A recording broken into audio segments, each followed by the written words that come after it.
السلام عليكم ورحمة الله.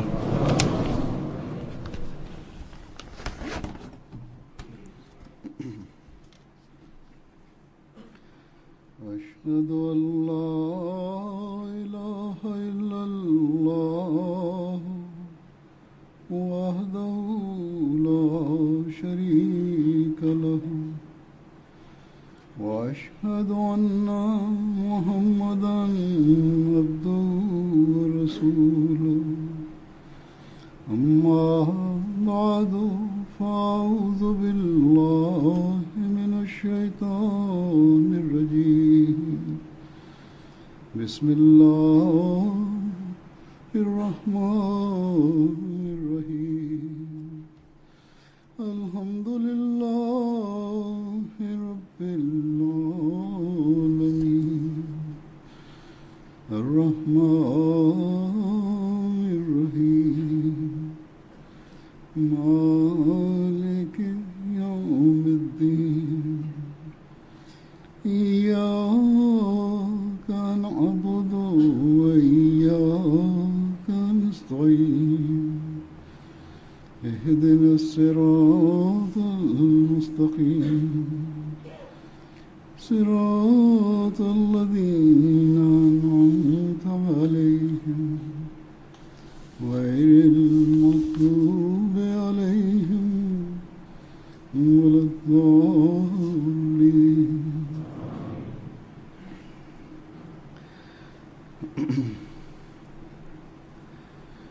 Allah Ta'ala के फजल से der Muslim Jamaat Deutschland die Möglichkeit bekommen und letzten Sonntag ging die Jalsa Salana Deutschland nach einem sehr befüllten und reichen Programm von 3 Tagen zu Ende.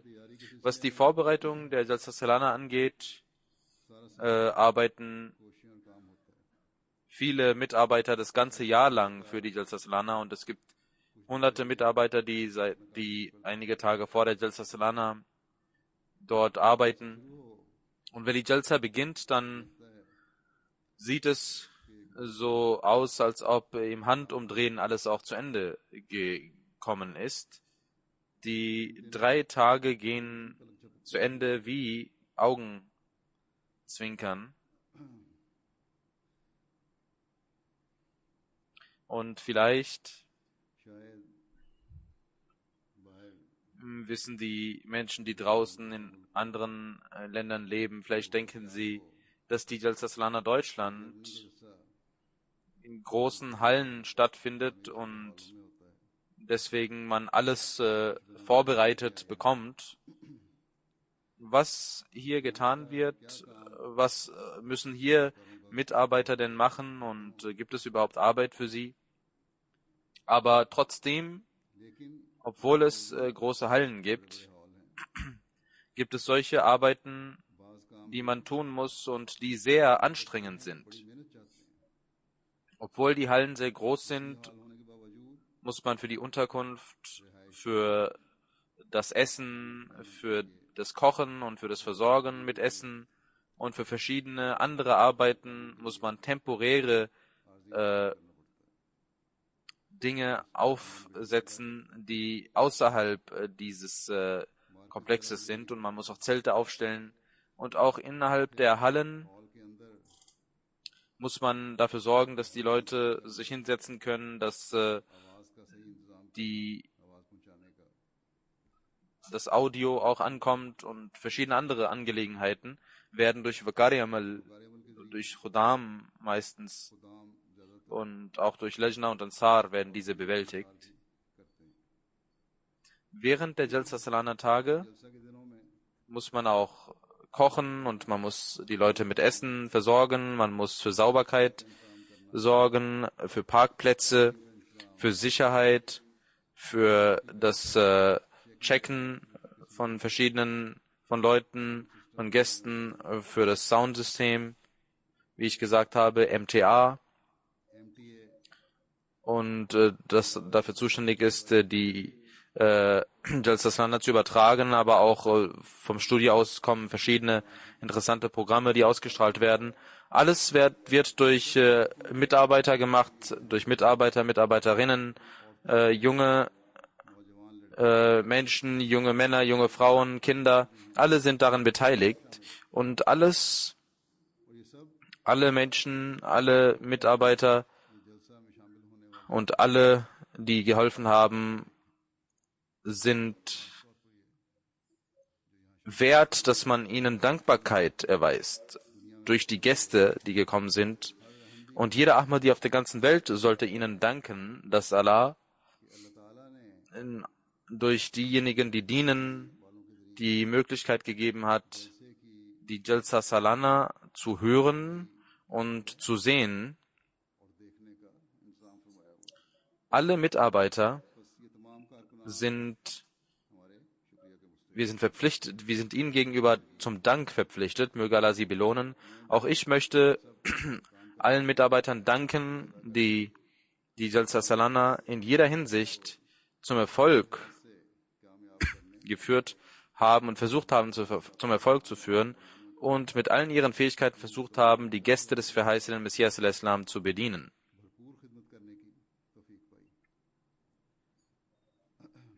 Möge Allah allen in der Zukunft noch mehr die Möglichkeit geben, zu dienen.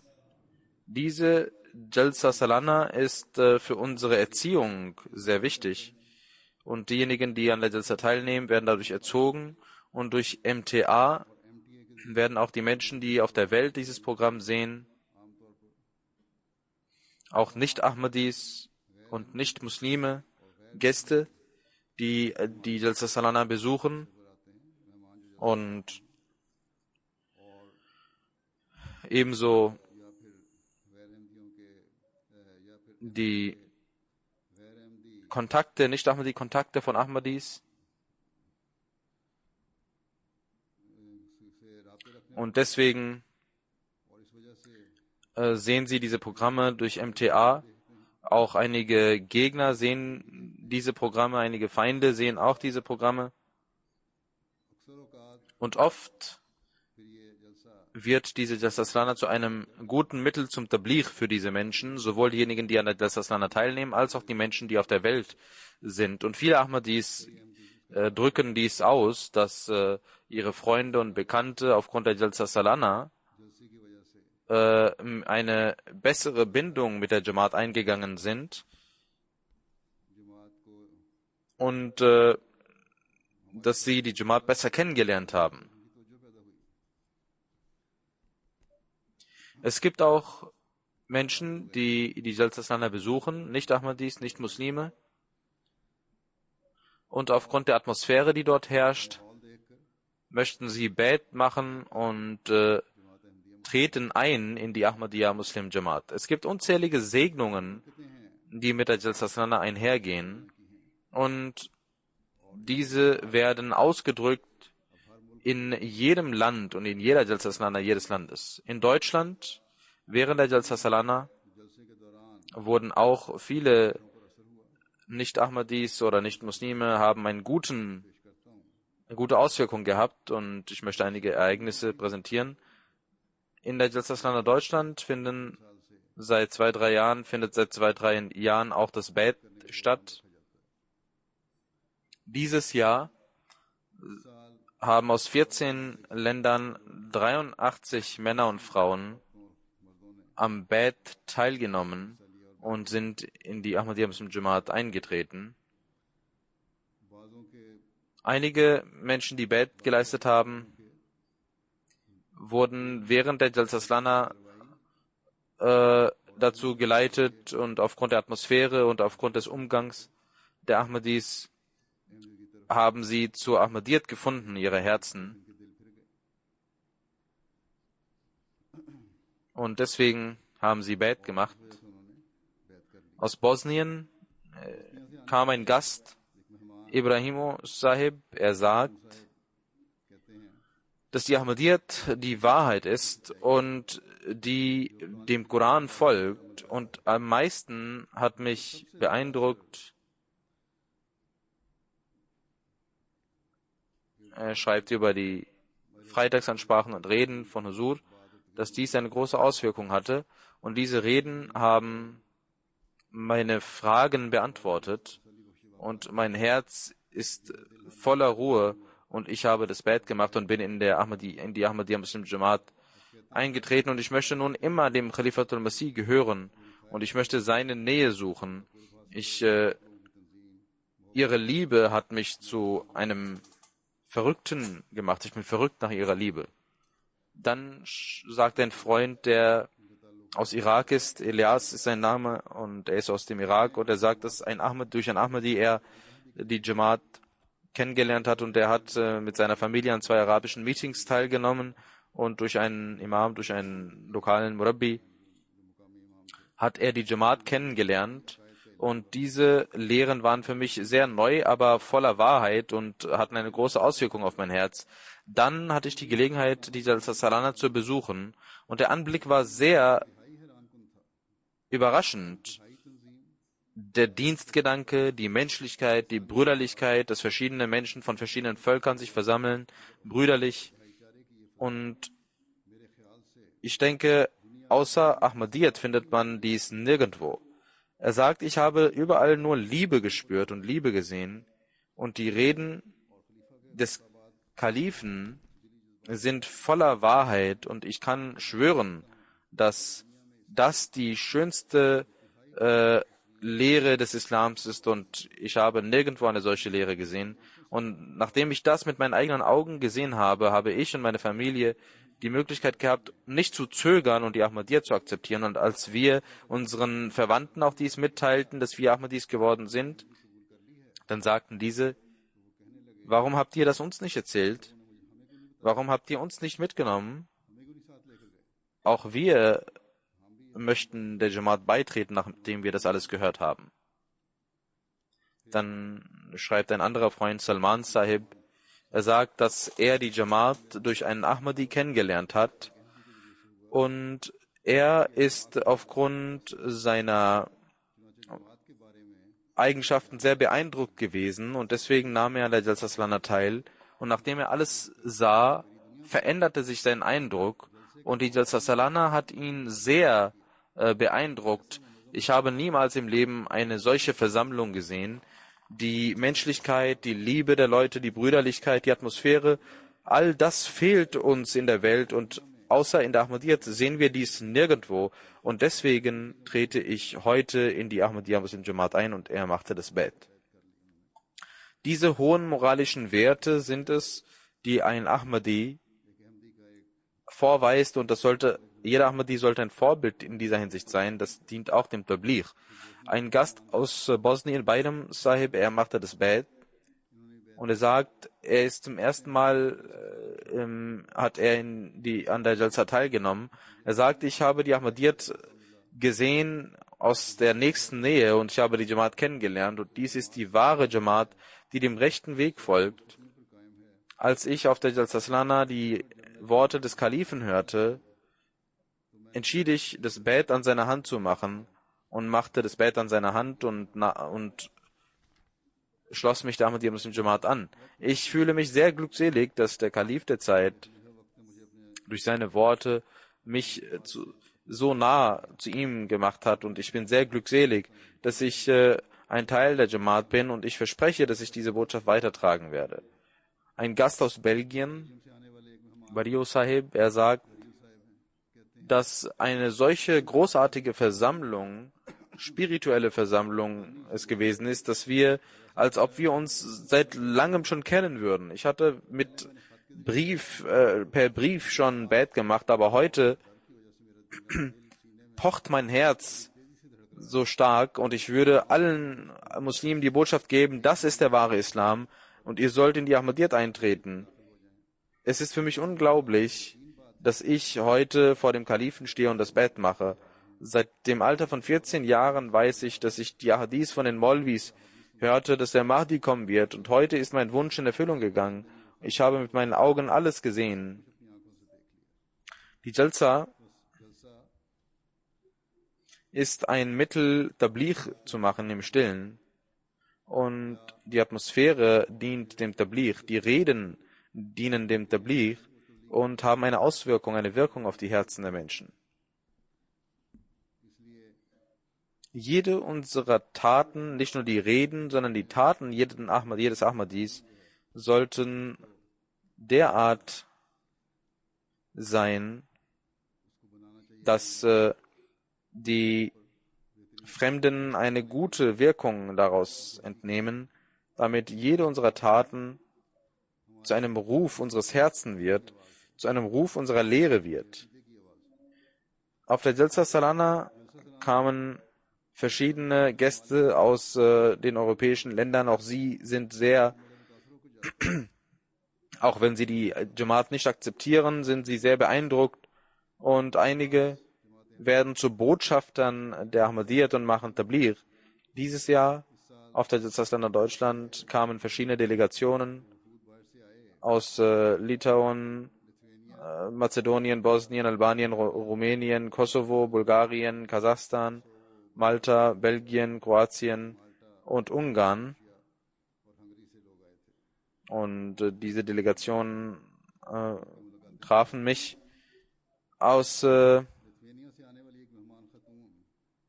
Litauen schreibt Frau Maria, die eine Projektmanagerin ist im Accounting, und sie sagt, dass die Teilnahme der Jalsa Salana eine sehr großartige Erfahrung für sie gewesen ist. Sie ist oft in Pakistan, Iran und Irak oder trifft sich mit diesen Menschen aufgrund ihrer Arbeit, die Muslime sind, die den Islam praktizieren. Aber viele sagen, dass der Islam eine Religion des Extremismus sei, aber nach der Teilnahme an der Jalsa Salana habe ich keine andere Möglichkeit, als zu sagen, dass die Muslime sehr gute Menschen sind, die einander helfen. Und während dieser Tage habe ich gefühlt, als ob ich in meinem eigenen Haus leben würde. Deswegen werde ich zurückkehren und die Ansichten meiner Freunde ändern, die es über den Islam gibt. Aus Litauen schreibt ein anderer Gast oder eine Dame, die als Gast anwesend war. Es war ein Herr und er ist der Außenminister eines Bezirks. Er sagte, dass diese Jalsa eine sehr großartige Jalsa ist und meine Ansichten haben sich komplett gewandelt. Ich kannte die Jamaat vorher nicht so sehr. Die Mitglieder der Jamaat sind sehr gastfreundlich und sehr liebevoll.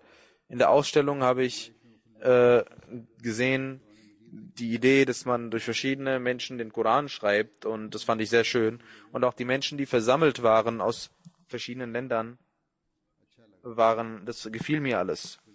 Aus Marokko schreibt ein junger Mann, er lebt in Belgien. Er sagt, mein Vater Abdul Qadir hat während der Jalsa Salana Großbritannien das Bad gemacht und er nahm ihn auch hier mit nach Deutschland. Er sagte, das war meine erste Teilnahme an einer Jalsa Salana, und da ich ein junger Mensch bin, möchte ich meinen Mitmenschen sagen, dass sie diese Gelegenheiten nutzen sollten, denn diese Jalsa Salana hat meine Spiritualität erweitert und ich fühle mich sehr wohl. Wenn wir Jugendlichen draußen auf der Straße sind, dann gibt es selten jemanden, der sie grüßt, aber hier habe ich jeden gesehen, der einander grüßt, der Salam machte, und hat eine sehr großartige Auswirkung. Ich bin Gott gegenüber sehr dankbar, dass er mir die Möglichkeit gab, daran teilzunehmen, an dieser segensreichen Jalsa Salana. Er sagt, als ich hierher kam, dachte ich im Herzen, was ich hier 3 Tage lang machen würde. Aber als ich an dem Programm teilnahm und die Atmosphäre, die brüderliche Atmosphäre sah, habe ich nicht gemerkt, wie diese 3 Tage vergangen sind. Und am 3. Tag der Jalsa Salana nahm ich am Bad teil. Es kamen auch Gäste aus Mazedonien, ein christlicher Gast, Herr Toni. Er sagt, dass er ein Journalist ist, und er sagt, ich habe an der Jalsa in Deutschland und England bereits teilgenommen, Als ich letztes Jahr zum ersten Mal die Jalsa besuchte, war ich sehr beeindruckt, in welcher großer Anzahl die Menschen hier teilnehmen. Und alle Organisationen gingen sehr organisiert voran, alle waren voller Disziplin und respektierten einander.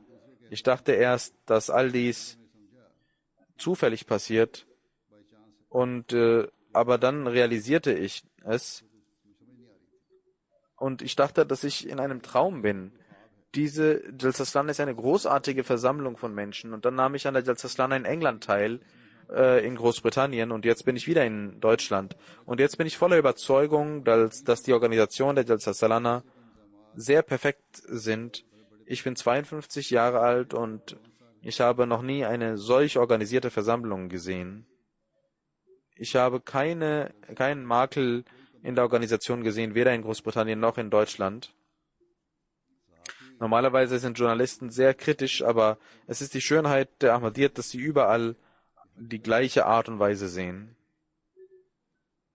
Ein Nicht-Ahmadi-Journalist, Muslim-Journalist schreibt, Senat heißt er sagt, dass er aufgrund der Organisation der Jalsa Salana sehr erfreut ist. Und als ich beschloss, an der Jalsa teilzunehmen, wusste ich nicht, dass das eine solche großartige, erfolgreiche Versammlung sein würde. Während der Jalsa haben mich viele Dinge beeindruckt und positiv beeindruckt. Ich habe zum ersten Mal im Leben gesehen, dass an einem Ort so viele Menschen versammelt sind. Alle sind diszipliniert, keiner ist wütend oder hasserfüllt oder so, dass der andere für minderwertig hält. Alle haben sich sehr gut mir gegenüber verhalten. Und er sagt, die Reden des Kalifen der Zeit waren sehr wirkungsvoll und hatten einen sehr großen Eindruck auf die Menschen und erreichten die Herzen. Und ich war auch von der Sauberkeit beeindruckt. Die Toiletten waren sauber, obwohl so viele Menschen dort waren. Und das alles hat eine große Auswirkung auf mich. Und auch ein Freund von mir nahm daran teil, der ein Christ war. Und er war so beeindruckt von der Jalsa Salana, dass er keine Worte hatte. Und jetzt, wo ich meine Erlebnisse schreibe, möchte mein Freund mehr über den Islam kennenlernen. Und er liest auch die Geschichte der Jamaat und in die Geschichte von Mazedonien. Und er hört das Nazm, das Gedicht, das die Mazedonier gesungen haben. Auch die Atmosphäre der Jalsa Salana ist eine Möglichkeit des Tablighs. Aus Bosnien gab es einen Freund, Dr. Adil. Er sagt, dass alle Organisationen der Jalsa Salana sehr einzigartig waren. Als Arzt bin ich seit 25 Jahren an verschiedenen Programmen beteiligt, aber solche Organisationen und Disziplinen habe ich nirgendwo gesehen.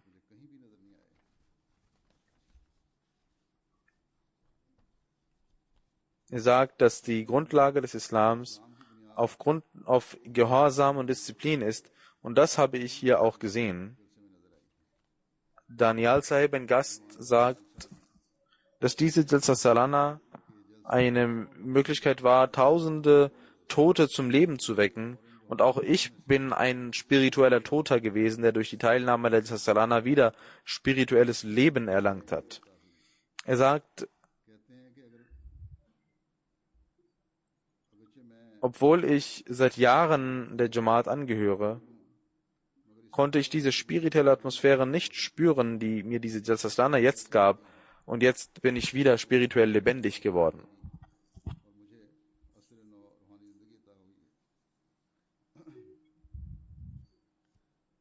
Aus Bosnien schreibt ein Nicht-Ahmadi. Er sagt, dass ich viel über die Jalsa gehört hatte, aber noch nicht die Möglichkeit bekommen hatte, selbst die Jalsa zu besuchen. Nach der Teilnahme dieses Jahr fühle ich mich ganz besonders und ich kann es nicht beschreiben. Ich bin von innen ein anderer Mensch.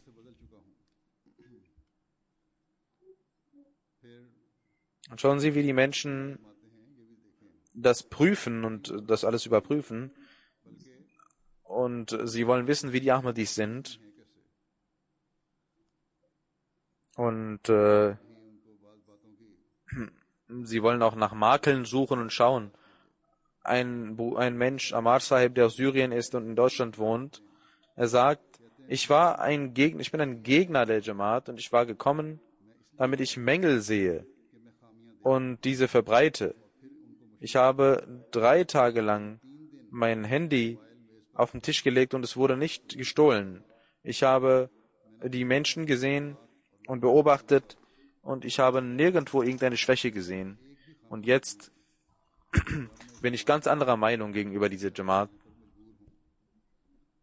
Obwohl diese Überprüfung nicht erlaubt ist, man sollte das nicht machen, das ist nicht in Ordnung. Es gibt solche Menschen, aber wir wissen jetzt, mit welcher Absicht die Leute manchmal kommen. Deswegen sollte jeder Ahmadi sehr vorsichtig sein auf der Jalsa Salana. Ein Gast, der aus Syrien stammt, er sagt, ich lernte die Jamaat durch einen arabischen Ahmadi kennen und nahm an einem Jamaat-Meeting teil und konnte mich mit der Lehre der Jamaat auseinandersetzen und war sehr beruhigt. Und dann konnte ich mit meiner Familie an der Jalsa teilnehmen und ich sah die spirituelle Atmosphäre und die Organisation und war sehr beeindruckt. Es ist für mich eine besondere Situation, dass ich mit ihnen Zeit verbringe.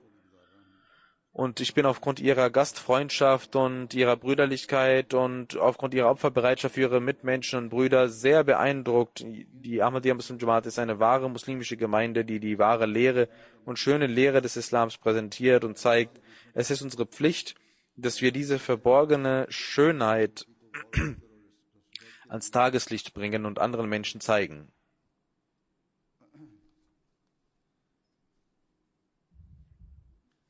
Aus Rumänien gibt es einen Mobile, Herr Florian. Er sagt, dass er sehr beeindruckt ist von der Organisation der Jalsa Salana. Alle Organisationen waren sehr schön und sehr gut. Und es kann nicht gesagt werden, dass irgendwo ein Makel vorhanden wäre. So eine große Versammlung und eine solche Organisation, die so vollkommen ist, erfordert viel Mühe und jahrelange Planung und Erfahrung. Er sagt, er hat lächelnde Kinder gesehen, die Wasser verteilten und sie waren voller Freude, als ob sie etwas bekommen hätten. Jeder Mitarbeiter war sehr beschäftigt in seinem Duty. Ich bin ein neuer Ahmadi und nehme zum ersten Mal an der Jalsa teil. Und ich habe seit meiner Ankunft am Flughafen bis zur Jalsa gelernt, dass man mit Liebe agieren sollte und Brüderlichkeit an den Tag legen sollte und sehr offen sein sollte.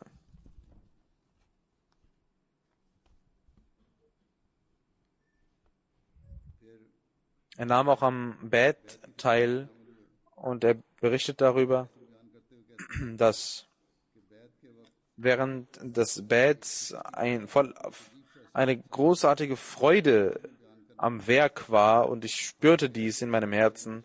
Ich hatte Gänsehaut während des Bads und ich dachte, als ob das ein magnetisches Feld wäre und alle sind betroffen davon und werden angezogen. Und er sagte, die Jalsa war wie ein Traum für mich. Aus Kosovo sagt ein Freund,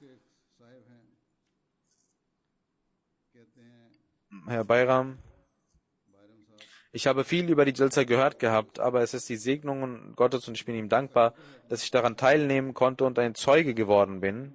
Ich habe hier eine solche Disziplin gesehen und solche moralischen Eigenschaften und Werte gesehen und Organisation gesehen, die unvergleichbar ist. Und er fragte mich, was ist denn das Geheimnis der Kraft der Jamaat? Und ich antwortete ihm, dass diese Jamaat nicht von Menschenhand geschaffen wurde, sondern der heilige Prophet Muhammad sallallahu alaihi wasallam hatte dieses prophezeit. Gemäß den Versprechen Allahs ist diese Jamaat gegründet worden. Es wird eine Zeit kommen, wurde gesagt, dass der verheißene Messias kommt und erscheinen wird und eine Jamaat gründen wird. Das ist die Jamaat Gottes. Deswegen siehst du dies. Diese Jamaat, die von Gottes Hand gegründet wurde, durch den verheißenen Messias al-Islam, diese Jamaat hat die Mitglieder der Jamaat und des Khilafat in eine Schnur zusammengeführt und ein solches Nizam gegründet, welches im Schatten Gottes weilt. Wenn es ein menschliches System gewesen wäre, dann hätten in den letzten über 100 Jahren durch verschiedene Art und Weise die Menschen, die versucht haben, Unfrieden zu stiften, wären erfolgreich gewesen und das System wäre zusammengebrochen. Aus Bulgarien kam eine große Anzahl von Menschen, 76 Menschen, 25 waren nicht Ahmadis, 25 waren Ahmadis und der Rest waren nicht Ahmadis. Ärzte, Businessleute aus der Armee, Lehrer, gut gebildete Leute. Eine Frau sagte, die als Gast da war, dass in den Ländern von Europa es viele Flüchtlinge gibt und die Menschen hassen diese Menschen und sind beunruhigt. Und sie sagte über mich, dass sie uns so geführt haben, dass wir eine innere Ruhe spüren und das ist die Lösung. Und sie haben mich aufmerksam gemacht auf die Rechte der Männer und der Frauen. Ich bin sehr beeindruckt. Wenn die fremden Menschen beeindruckt sind, dann erwartet man auch von uns viel mehr, nämlich, dass wir mehr unsere Verantwortung verstehen und durch unsere Taten das zum Ausdruck bringen. Ein Gast, Herr Stoyasnov, er sagt, dass er zum ersten Mal an der Jalsa Salana teilnahm und ich bin beeindruckt von allen Reden. Ich habe von allen Reden etwas mitgenommen. Vor allem die Rede des Kalifen der Zeit bei den Frauen hat mich sehr beeindruckt. Und er hat die schöne Lehre des Islams präsentiert, die wir brauchen. Dann kam eine Delegation aus Malta. Auch ein Arzt war anwesend. Er sagt, dass er seit vielen Jahren, er ist aus Nigeria, aber er wohnt in Malta und er hat 6 Monate lang über den Islam gelernt, einen Kurs gemacht und danach gespürt, dass der Islam der Platz ist, den er sucht.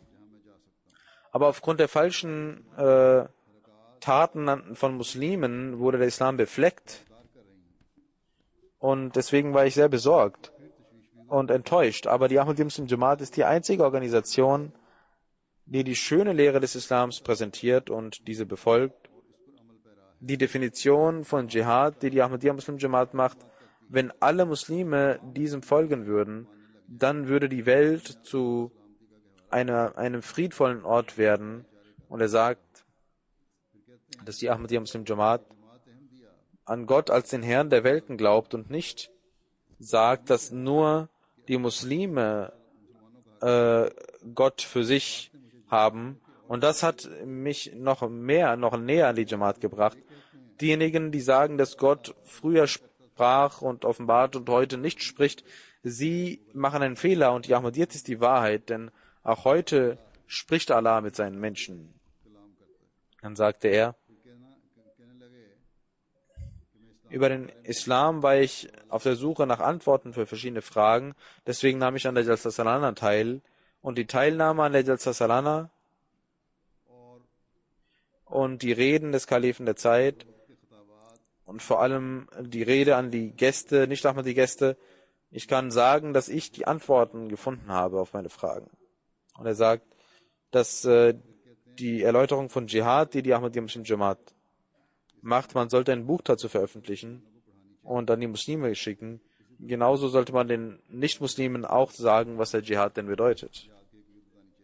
Und er sagt, ich werde den Menschen von Malta die Botschaft der Ahmadiyyat weiterbringen und ihnen sagen, dass der wahre Islam jener ist, den die Ahmadiyyat präsentiert. Und das ist der Islam, der die Botschaft des Friedens mit sich trägt. Nun werde ich mit der Ahmadiyya Muslim Jamaat die Botschaft der Ahmadiyyat in meinem Land verbreiten. 3 christliche Frauen waren von Malta anwesend.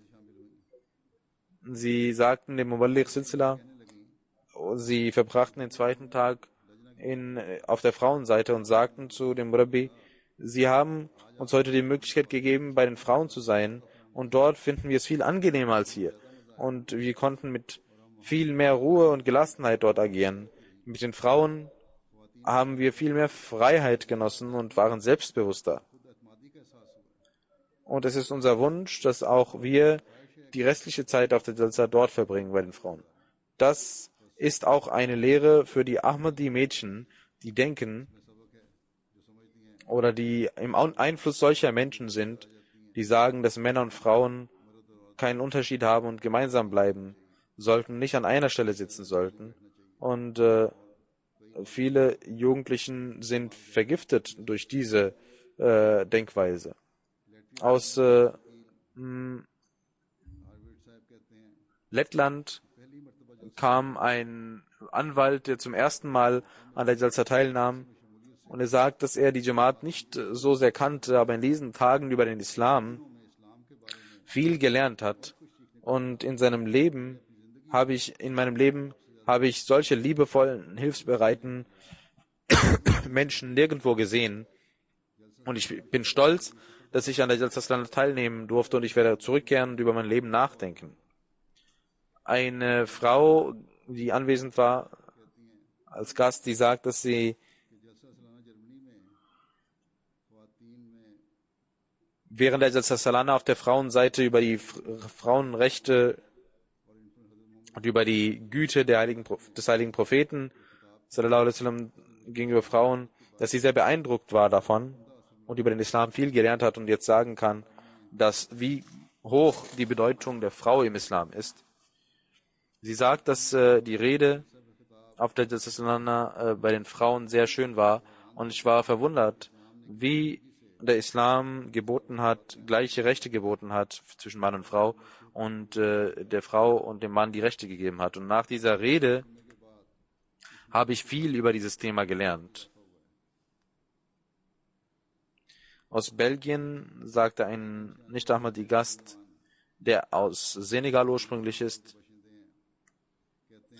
er sagt, ich habe viele Nicht-Ahmadi-Programme besucht, er ist selber Muslim, und habe die Möglichkeit gehabt, viele Programme zu besuchen, aber die Organisation, die ich hier sah, habe ich nirgendwo vorgefunden. Er erzählte über ein Ereignis und sagte, dass auf der Jalsa gar ein Mensch aus dem Stuhl fiel und alle Mitarbeiter kamen, um ihm zu helfen, als ob er die wichtigste Person sei.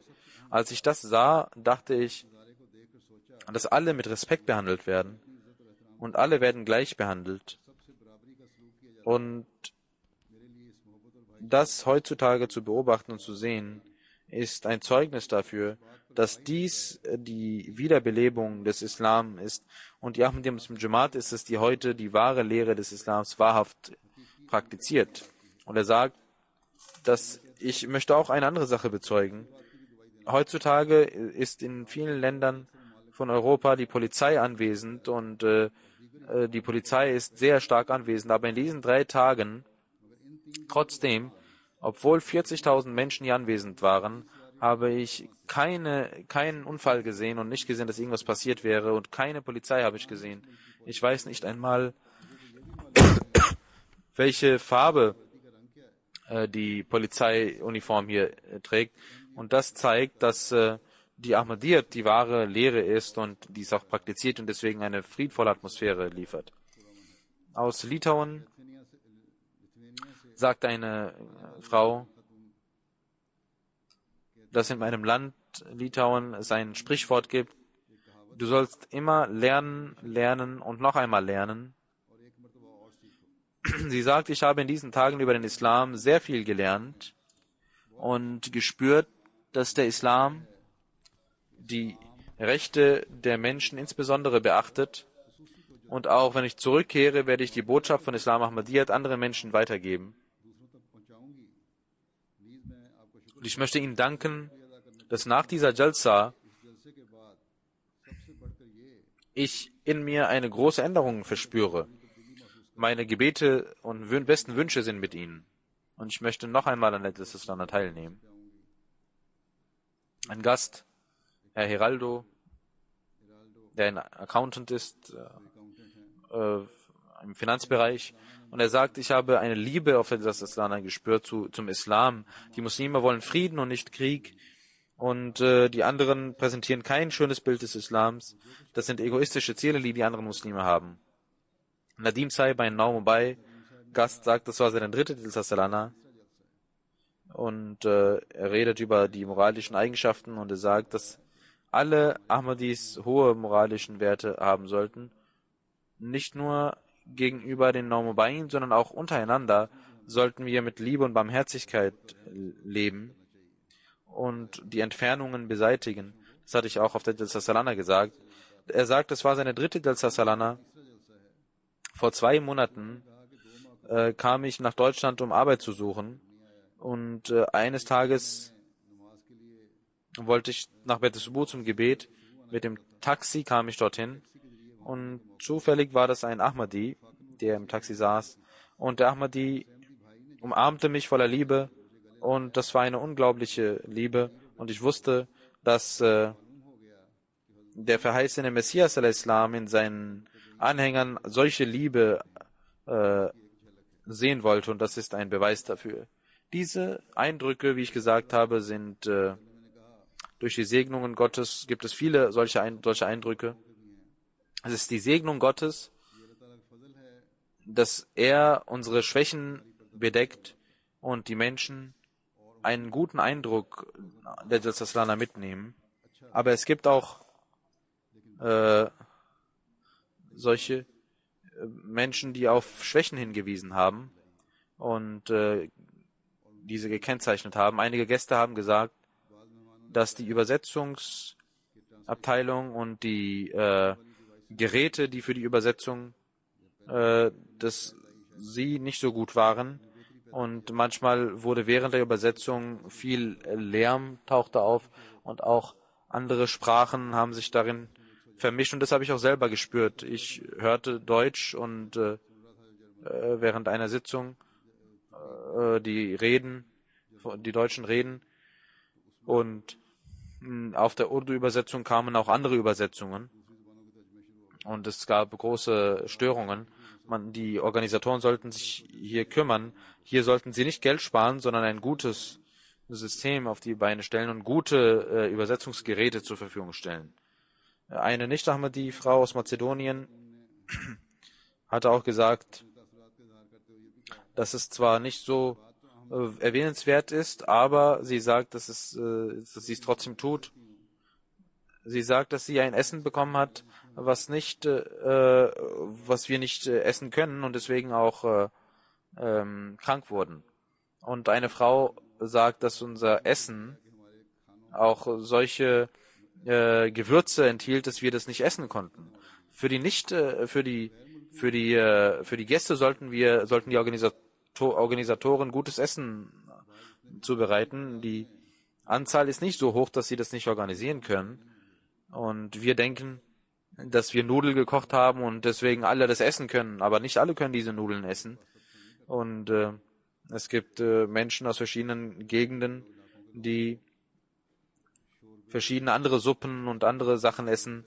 Und man sollte für solche Menschen, für solche Ahmadis, die Murabbiyan und Mubalirin sollten einen Bericht darüber geben und sie sollten einen Bericht von ihnen einholen, was die Essensgewohnheiten sind und darum sollte man sich kümmern. Dann habe ich auch erfahren, dass bei den Frauen auch viele Ahmadi Frauen in falschen Zelten waren, wo Gäste anwesend sein sollten. Darum sollte man sich kümmern, dass unsere Mädchen und Frauen in den 3 Tagen nicht in dem Zelt sind, wo für spezielle Gäste gekocht wird, damit man für diese Gäste besser sorgen kann. Eine Frau fragte mich direkt und ich spürte ihren Sinn und Zweck. Sie wollte sagen, dass einige Ahmadi-Frauen auch während des Gebets nicht gut bekleidet waren. Und man sieht ihre Haare, sie sind nicht vollständig bedeckt auf ihren Köpfen und sie hat es ganz richtig gesagt. man sollte die Haare von allen Seiten bedecken und sie sollten sich darum kümmern und vorsichtig sein.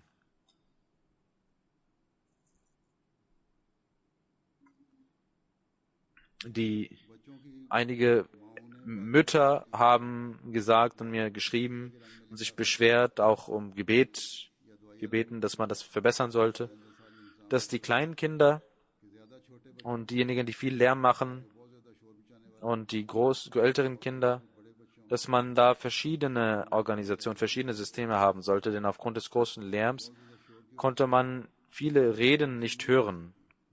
Es bringt nichts, sie dahin zu setzen. Dann haben mich einige Menschen auch einige Gäste darauf aufmerksam gemacht, dass als die Mädchen die Urkunden bekamen, dass MTA sehr nahe die Mädchen zeigte, obwohl ich sehr klar angewiesen habe, dass man von einer Entfernung zeigen sollte und die Gesichter nicht sehen sollte. Auch das Parda jedes Mädchens sollte gut sein. Und auch wenn es nicht ist, dann sollte MTA sehr vorsichtig sein.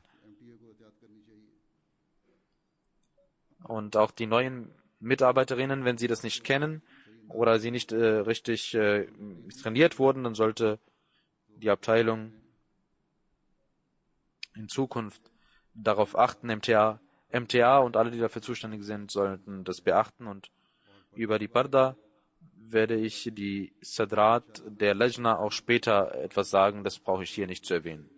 Während der Jalsa Salana Tage,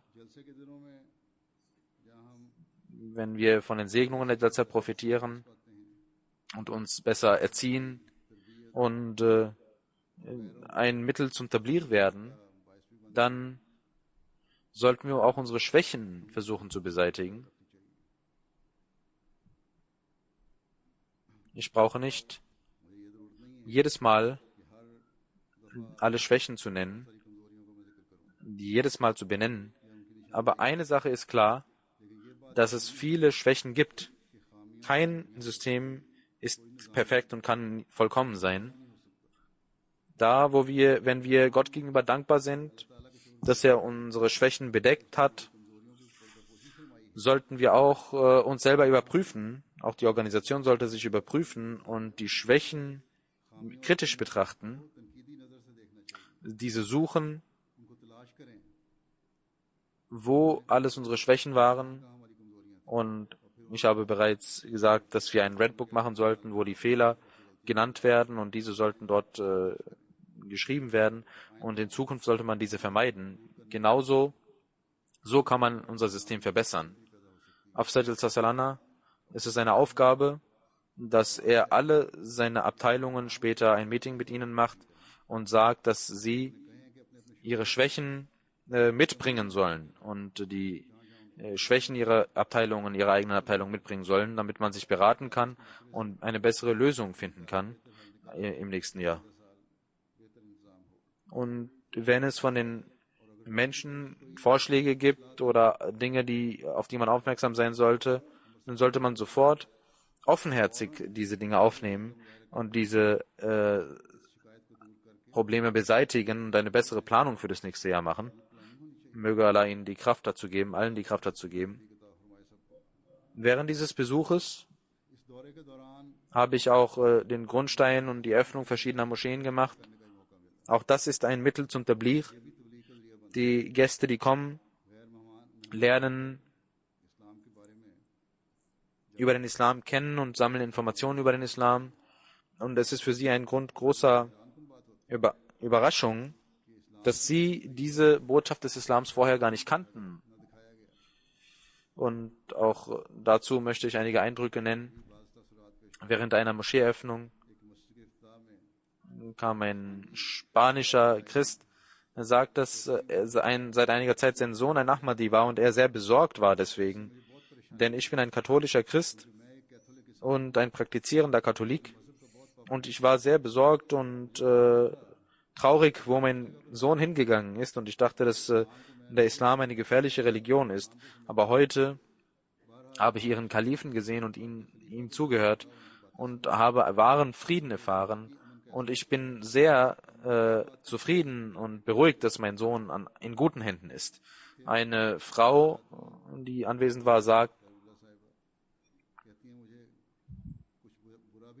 ich bin auch sehr traurig, dass ihr Kalif mehrmals sagen musste, dass der Islam eine Religion des Friedens ist, aber ich kann verstehen, dass heutzutage die falsche Propaganda über den Islam so sehr verbreitet wird und solche falschen Dinge verbreitet werden, dass man oft das wiederholen muss, dass der Islam eine Religion des Friedens ist.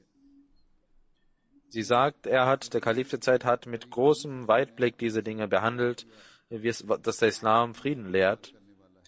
Und es gibt keine Argumente dagegen, so wie er das präsentiert hat. Die Botschaft ist sehr einfach. Man sollte alle Menschen brüderlich behandeln und liebevoll behandeln und miteinander in Liebe leben. Sie sagt, ich habe keine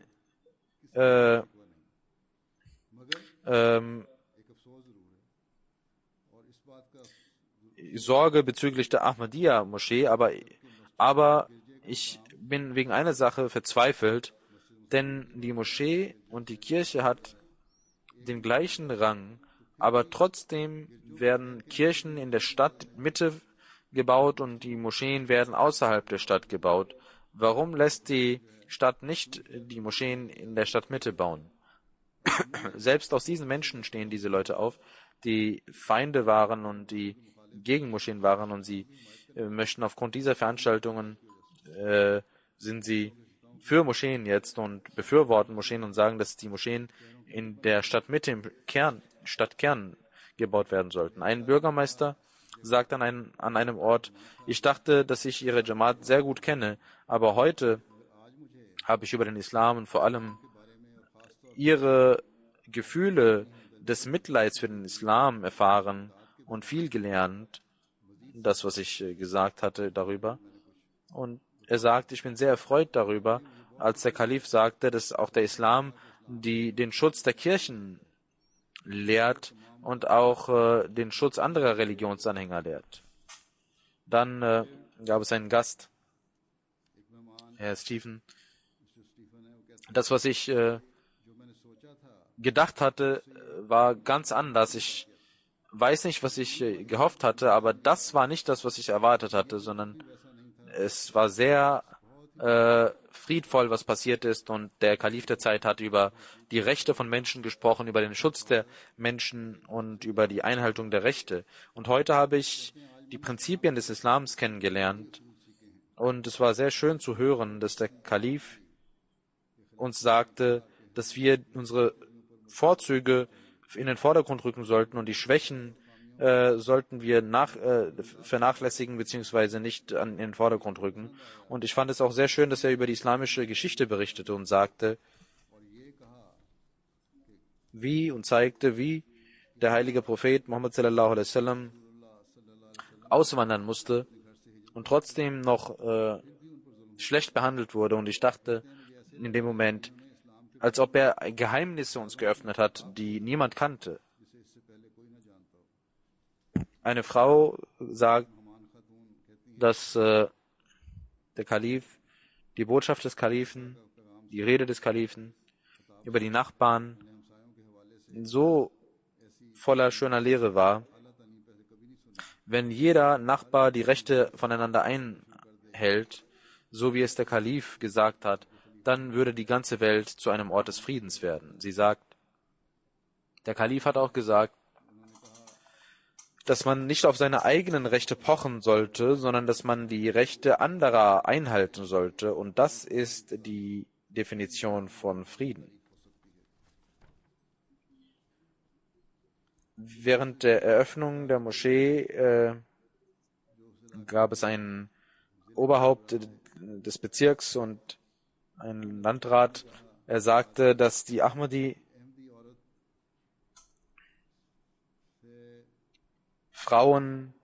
warum die Ahmadis nicht Frauen die Hand geben. Und so kann man sich nicht integrieren. Und deswegen können sie sich nicht hier mit uns vermischen und integrieren, solange sie den Frauen nicht die Hand geben und ihre Frauen unseren Männern die Hand nicht geben. Und ich antwortete auf seine Rede, und ging darauf ein in meiner kurzen Rede und beantwortete ihm die Frage. Und eine Frau sagte dazu: Ich bin sehr erfreut darüber, dass der Kalif der Zeit über das Geben der Hand auch berichtet hat. Es muss nicht sein, dass jeder dem zustimmt, aber ich stimme völlig überein. Wir sollten die Stärken anderer in den Vordergrund rücken, und das habe ich durch Ihren Kalifen heute gelernt, dass die Integration aus beiden Seiten wichtig ist. Ich weiß, dass Muslime kein Schweinefleisch essen, und wenn ich Muslime zu mir nach Hause einlade, dann werde ich etwas anderes zubereiten. Das ist doch etwas Selbstverständliches. Genauso, wenn muslimische Männer nicht mir die Hand geben möchten, warum soll ich dann sie zwingen dazu? Und eine deutsche Frau, ein deutscher Mann sagte: Ich bin sehr erfreut darüber, dass Ihr Kalif über das Handschütteln zwischen Mann und Frau sehr gut erklärt hat. Und seine Rede war für mich ich bin sehr glücklich, dass ich seine Rede gehört habe, und die Beweise, die er dargelegt hat, dem kann man nicht widersprechen. Und er sagt, es ist nichts Gewöhnliches, dass man die Hand nicht gibt, aber der Kalif hat genau richtig gesagt, dass eine tolerante Gesellschaft so sein sollte, dass man die Lehren voneinander respektieren sollte. Jene Frau, die mit dem Landrat gekommen war und der Grund dafür war, warum der Landrat das gesagt hatte, dass man die Hände schütteln sollte zwischen Mann und Frau. Und diese Frau war auch auf der Grundsteinlegung anwesend und auch auf der Eröffnung. Letztes Jahr war sie auch anwesend. Und sie sagt, sie war sehr wütend, warum man den Frauen nicht die Hand gibt. Denn man hatte ihr gesagt, dass ich ihr die Hand nicht geben werde, aber sie sagt, dass sie sehr erfreut war, dass der Kalif Herrn Gemke alle Fragen, die er gestellt hat, beantwortet hatte. Als letztes Jahr mir die Einladung gegeben wurde, stand darauf, dass die Männer den Frauen nicht die Hand geben, und ich war sehr schmerzerfüllt. Aber heute hat der Kalif das mir erläutert, und wenn man das mir gesagt hätte, bevor ich den Brief erhielt, hätte ich das verstanden, obwohl ich denke, dass die Frau dem Mann die Hand geben sollte und umgekehrt. Aber die Rede ihres Kalifen hat meine Ansicht darüber geändert, dass wir unsere Traditionen nicht zwingend anderen aufzwingen sollten, sondern die Lehren und Traditionen anderer beachten und respektieren sollten. Wir sollten auf jeden Fall wissen, dass wenn wir mit anderen sprechen und über unsere Lehren sprechen und über unseren Glauben und unsere Traditionen sprechen, dann sollte man mit Hikmat, also mit Weisheit vorgehen, damit die Leute wissen, was wir lehren, und damit wir auch die Gefühle anderer nicht verletzen. Diese Frau, die eine Repräsentantin von der Kirche war, hat genau richtig gesagt, dass ich einen Brief bekommen habe, und warum hat man das mir im Brief reingeschrieben, dass wir nicht die Hand geben, und wenn du kommst, dann sollst du nicht die Hand geben. Wir laden dich zwar zum Grundstein ein, aber du sollst nicht deine Hand geben. Das solltest du wissen. Das solltest du nicht tun. Das sollte man überhaupt gar nicht schreiben in einem Brief. Wenn Sie solche Zweifel haben, dass sie das tun wird, dann bringen Sie die noch nicht her. Dann warum haben Sie sie dann eingeladen? Aber es war gut, dass der Landrat das angesprochen hatte und ich die Gelegenheit bekommen hatte, etwas ausführlicher darauf einzugehen. Ich habe auch nicht mich gefürchtet, sondern sehr klar und eindeutig meine Stellung bezogen, aber trotzdem mit Weisheit habe ich gesprochen, mit Hikmat habe ich gesprochen. Und auch der Landrat hat vielleicht nicht damit gerechnet, dass ich so klar antworten werde, denn das hat er auch dann zu verstehen gegeben, aber er war auch erfreut, dass ich auf seine Fragen eingegangen bin. Und er sagte, dass seine Fragen sehr gut beantwortet wurden. Sie sollten wissen, dass wir nicht jemanden etwas aufzwingen können, eine Lehre aufzwingen können, aber unsere Lehre können wir niemals verlassen, dass wir die Lehre nicht mehr praktizieren. Wir brauchen uns nicht zu schämen in irgendeiner Sache, was die Religion betrifft. Die Lehre des Islams ist so hoch und schön, dass kein Ahmadi-Junge und kein Ahmadi-Mädchen, kein Mann und keine Frau einem Minderwertigkeitskomplex verfallen sollte. Wenn wir die Welt unter dem Banner des Islams versammeln wollen, dann müssen wir in jeder Hinsicht unsere Praxis zeigen und dann müssen wir auch mutig sein.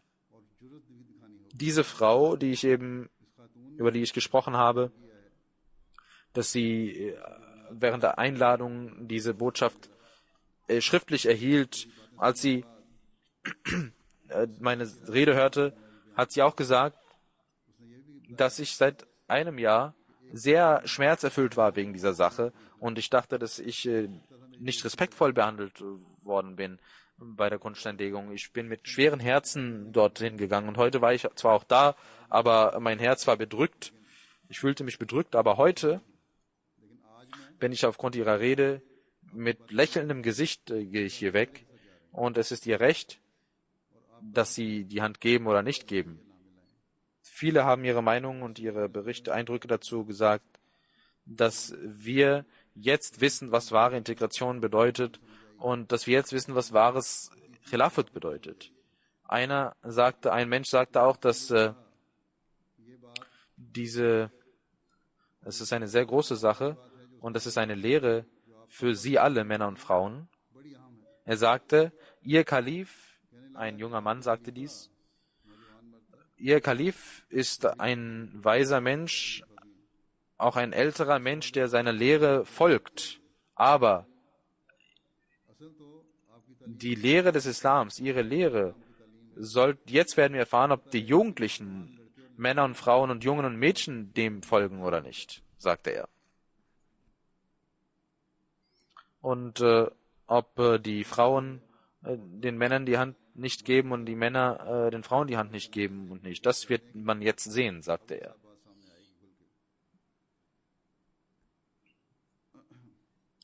Er sagte, wenn die anderen Ahmadi-Jugendlichen, auch Jungen und Mädchen, diesem Prinzip folgen würden, dann werde ich wissen, dass in der Tat sie ihrer Lehre folgen.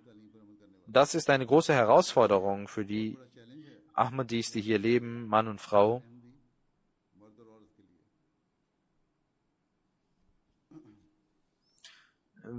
Und das ist eine Herausforderung, die dieser Mann uns gegeben hat. Und es ist ihre Verantwortung nun, dass sie niemals in Minderwertigkeitskomplexe verfallen und ihrer Lehre, auch die kleinste Sache ihrer Lehre befolgen.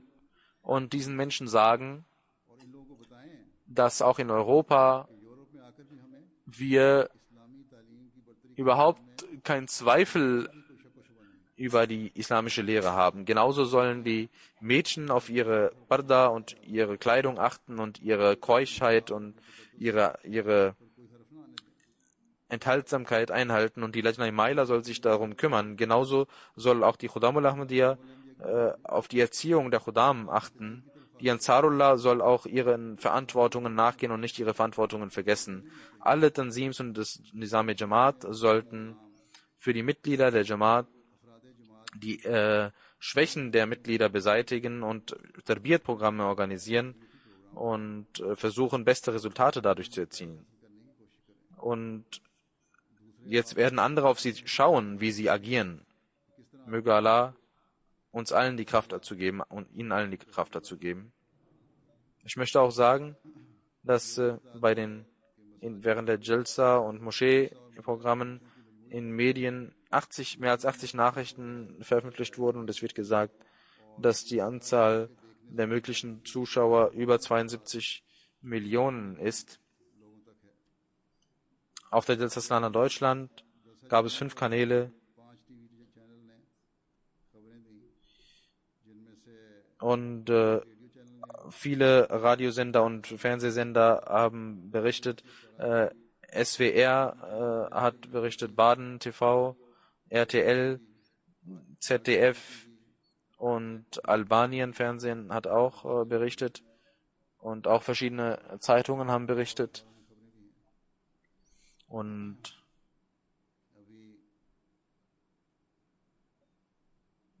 das Gebet wird in der anderen Halle stattfinden.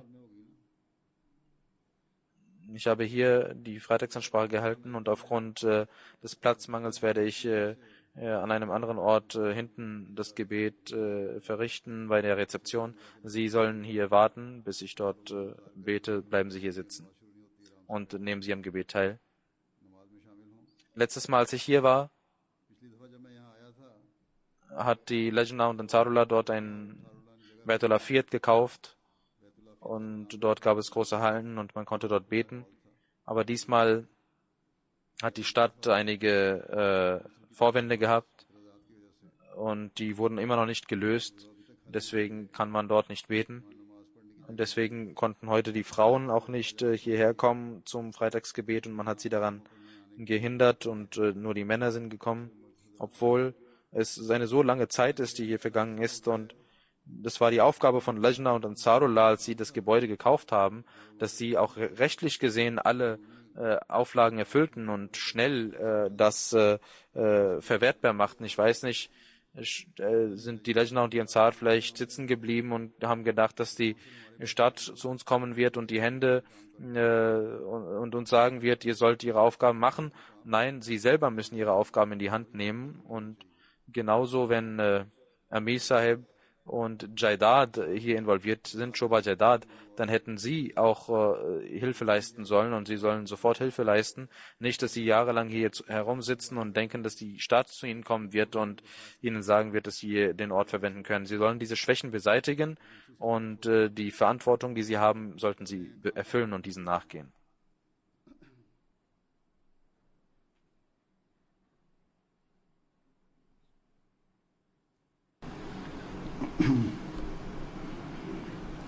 الحمد لله نحمده ونستعينه ونستغفره ونؤمن به ونتوكل عليه ونعوذ بالله من شرور أنفسنا ومن سيئات أعمالنا من يهده الله فلا مضل له ومن يضلل فلا هادي له ونشهد أن لا إله إلا الله ونشهد أن محمدا عبده ورسوله عباد الله رحمكم الله إن الله يأمر بالعدل والإحسان وإيتاء ذي القربى وينهى عن الفحشاء والمنكر والبغي يعظكم لعلكم تذكرون اذكروا الله يذكركم وادعوه يستجب لكم ولذكر الله أكبر.